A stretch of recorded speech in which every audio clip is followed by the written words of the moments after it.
I'm trying not to read too much into what the Sixers have done in the 3 games with Harden because it was the Timberwolves. They're fine.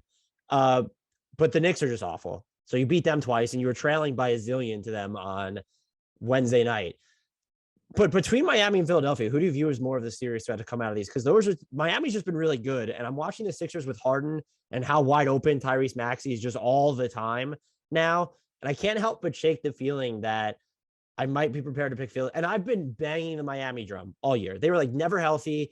I was looking at it the other day. Lowry, Butler, and Bam aren't even a top 500 used trio in the league this season because of just availability. But who do you think is like the bigger threat to come out of the conference between those two right now? Just the point about the Timberwolves not being great and how it talked about the Raptors being losing in blowout fashion 3 of the last 4 games. The one game that they didn't lose was against the Timberwolves. The team that so that's where the Timberwolves are. No disrespect to them. They're having a great season for them. Great, but I mean pleasantly sure. In the bottom of the middle. Yeah, definitely. Yeah, which is great for the Timberwolves considering they've made the playoffs once in like my lifetime.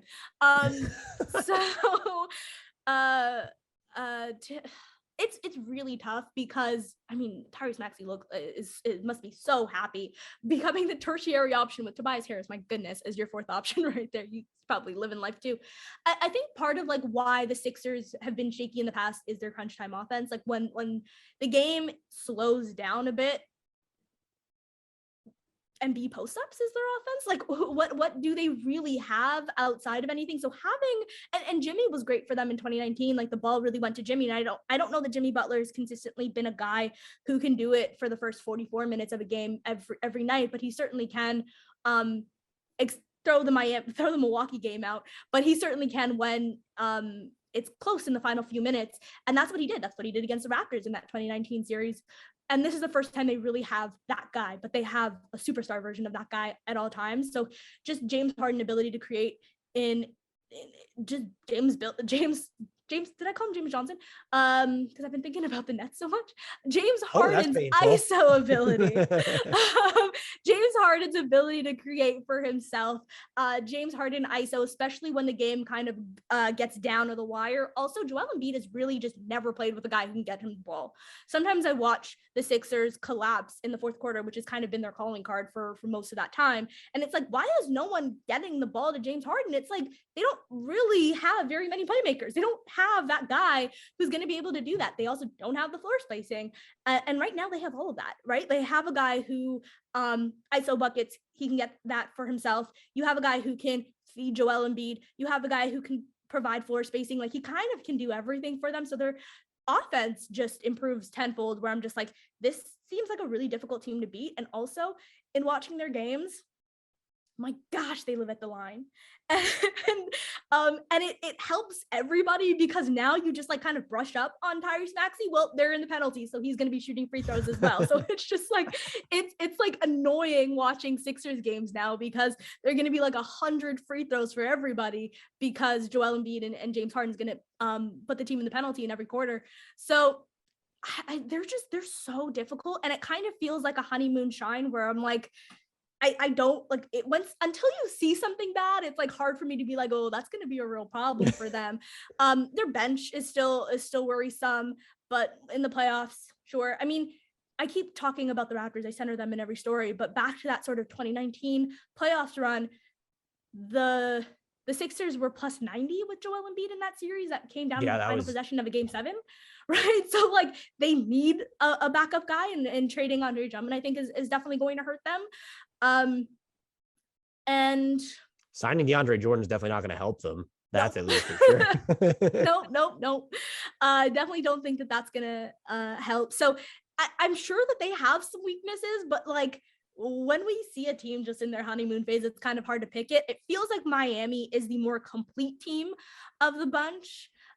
So just in terms of like completeness, I would say Miami, I still maybe put my money on them. And part of it is I just love Kyle Lowry so much, but like the Sixers, I mean, Joel Embiid and James Harden is just a ridiculous thing to beat. It's tough.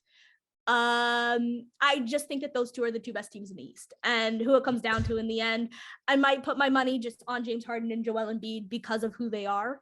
and how difficult that offense looks like it's going to be to stop. I love how people were so worried about, well, one's a pick and pop big and one's a pick and like, who? It's James Harden. Shut up. Like everyone was so worried about that. Who cares? And so, yeah, so I don't know. I think it's going to be the Sixers, but I think it's going to be the Heat. And that's my answer, is not picking, because I love both of them. And those are the two best teams. Every other team in the East, I don't care about. I think with the Sixers, there's a chance that I just might be like shocked at seeing James Harden give a damn again. Like we were watching him so long in Brooklyn this season.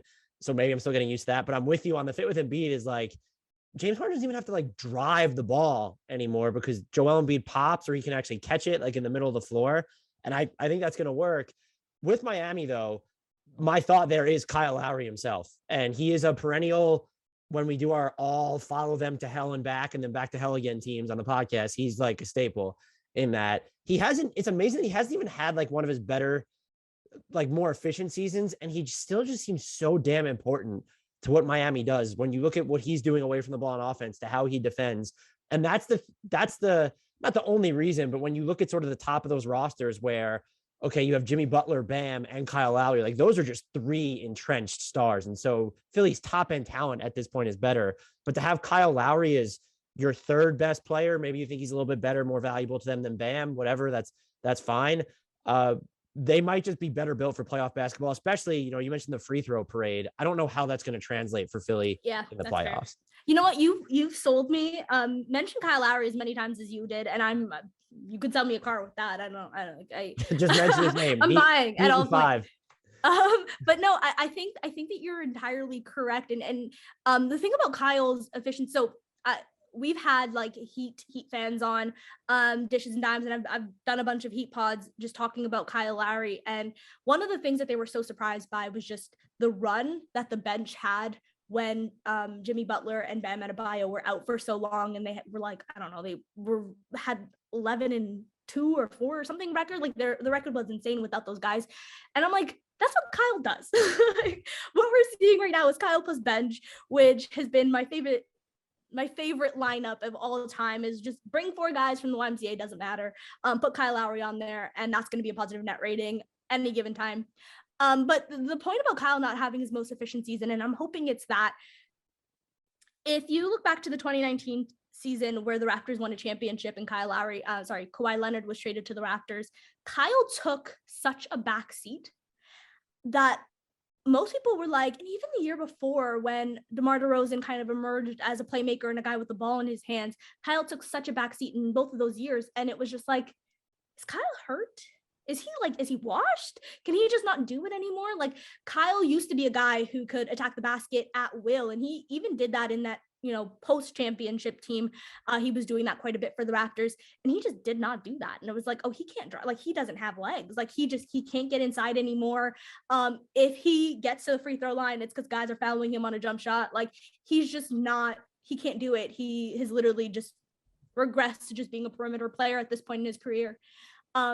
And then the playoffs came around and it was like, oh, never mind. Oh, okay. Oh, he's averaging like 20 plus points a game versus the Milwaukee Bucks. Oh, he's like doing this against the Warriors. He was just saving his legs and picking his moments and allowing like Pascal to get going. Like that's the reason why Pascal had his most improved season. It was Kyle Lowry really taking that sort of back seat. That's, you know, how Kawhi Leonard was really able to fit into this team, and you get Danny Green going and all these other guys going. And I feel like, and I know Zach Lowe has talked about this as well, I feel like that's probably what Kyle is doing on this team too, fitting in and like making sure Jimmy and Bam and you know, Tyler Hero and whoever else get their own, and really take the back seat. I think when the playoffs come around, we're going to see him turn the dial up. He's learned to do that ever since getting swept in the 2015 playoffs, that like he just can't, he's not Russell Westbrook. He can't go all out every single game like it's a playoff game. He's got to pick his moments, and I'm hoping that that's the case. And so, yep, I'm sold. Miami Heat winning the East.